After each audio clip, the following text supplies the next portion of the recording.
नदी हमारे जल का प्रमुख साधन होती है। यह हमें कैसे, किस प्रकार और कहाँ से हमारे जीवन में लाभदायी होती है, इस बारे में जानने के लिए आज हम इस नदी की आत्मकथा को पढ़ेंगे कि नदी हमसे क्या कहना चाह रही है। नदी कहती है कि मैं नदी हूँ, सरसर की स्वर करते हुए चलती हूँ, इसलिए लोग मुझे सरिता भी कहते हैं। सरिता नदी का पर्यायवाची होता है। नदी का समानार्थी शब्द सरिता होता है। तेज प्रवाह में होने के कारण प्रवाहिनी भी कहा जाता है। नदी का दूसरा समानार्थी रूप हो गया प्रवाहिनी।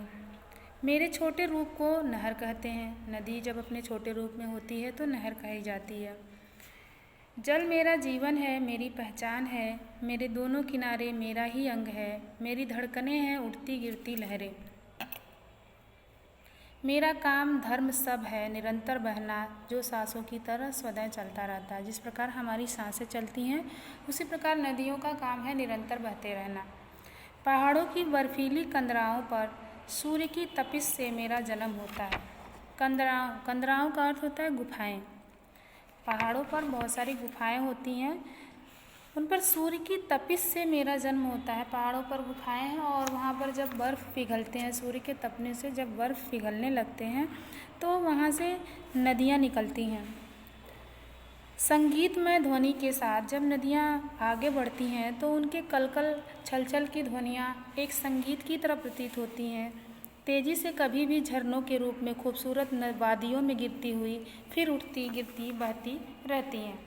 घाटियों में दोनों ओर विष की लंबी कतारें मुझ में अपनी छवि निहारती हैं।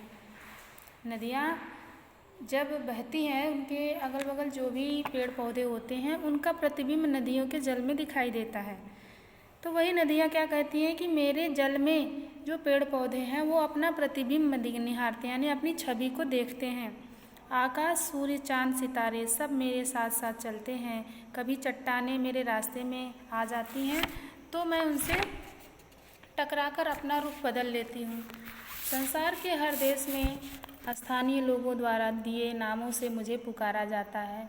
भारत में मैं गंगा, यमुना, गोदावरी, गोमती, ब्रह्मपुत्र, कावेरी और कृष्णा हूँ।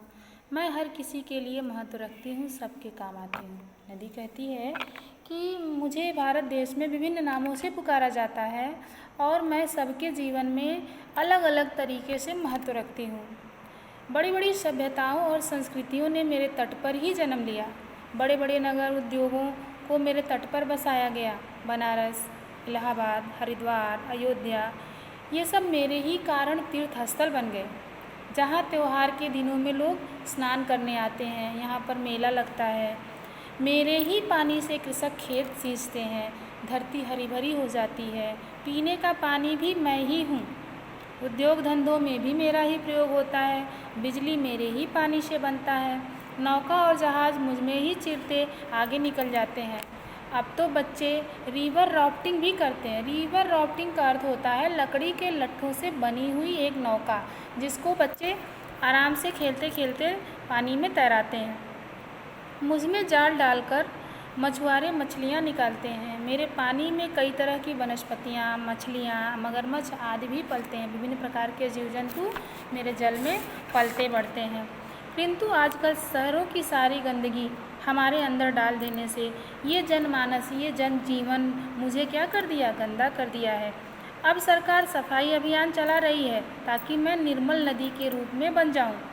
लगता है अब मैं पुनः स्वच्छ निर्मल हो जाऊंगी। नदी को यह एहसास हो रहा है कि अब सरकार के इस स्वच्छता अभियान के कारण अब मैं भी स्वच्छ और निर्मल हो जाऊंगी।